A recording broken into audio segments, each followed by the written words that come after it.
Let's bring in Ines Willox. He's the Chief Executive of the Australian Industry Group. Ines, thanks as always. Let's start with the post-JobKeeper scenario. My colleague Andrew Clennell reported yesterday that there'll be interest-free loans for businesses that currently receive JobKeeper and aviation grants tied to the number of flights offered and seats provided.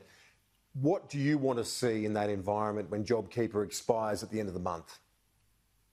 Well, JobKeeper has to go, Kieran. We can't hang on to that forever, but there's undoubtedly going to be key sectors of our economy and key geographic regions within our economy that are going to need support going forward. We saw record low insolvencies last year. That tells us that a lot of businesses have been kept afloat with JobKeeper, and we'll see the washout of that in the 3 to 6 months thereafter.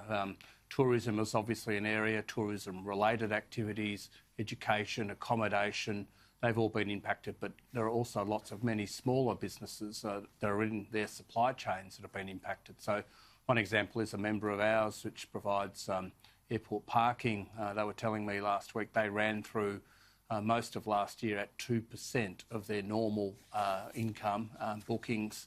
That's not sustainable, and clearly we need to get those sectors going. So we need to provide not just support for the sectors, but incentives to get people moving again.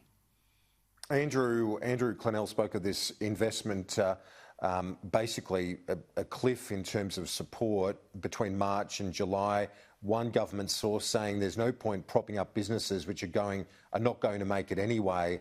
Then the economy and the business community can regroup, essentially, is the point, Ines. Does that make sense to you that those supports have to come out so we get a proper understanding of where we are in this recovery? Well, yes and no, Kieran. Yes, we can't rely on JobKeeper forever, and we've been very clear on that for some time, and it was continued well beyond its original cut-off date, largely because of the Victorian lockdown, and it's continued on a national basis. But we shouldn't underestimate the impact that taking it away will have on businesses and particularly their employees. You've got that Commonwealth Bank report today with over 100,000 jobs.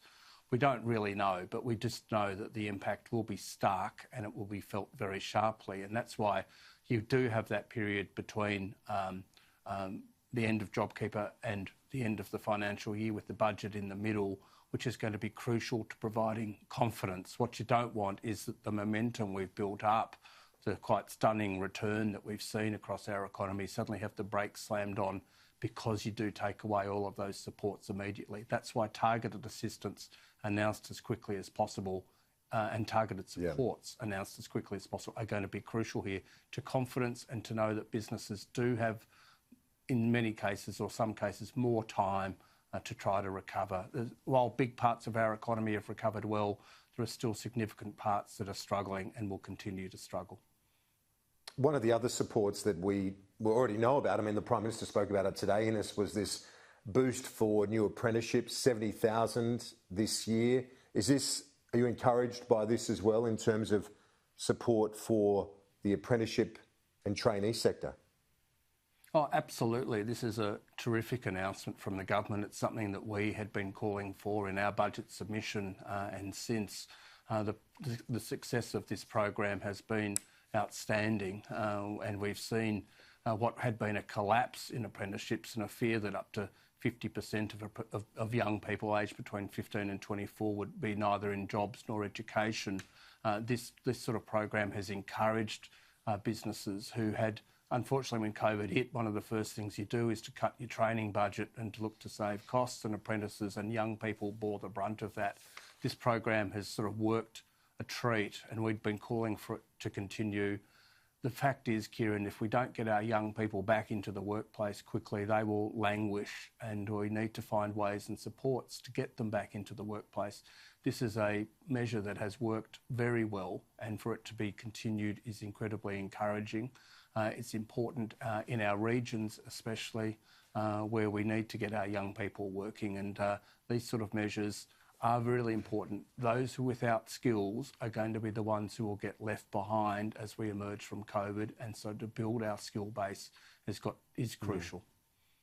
And as I said, we're talking 70,000 additional apprenticeships this year, so it's a decent number. Let's finish, if we can, on climate change. A joint statement from the State Department saying how the United States and the UK are working together. It's a meeting of Boris Johnson, John Kerry, among others, the Chancellor of the Exchequer and so on.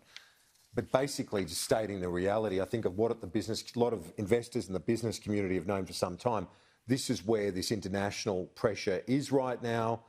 And with, say, the Zali-Steggall bill, I know the AIG, your group, said that this indeed could be a constructive improvement in our framework for climate change. What's your thinking on where we are now in what is a pivotal year on this issue and our response?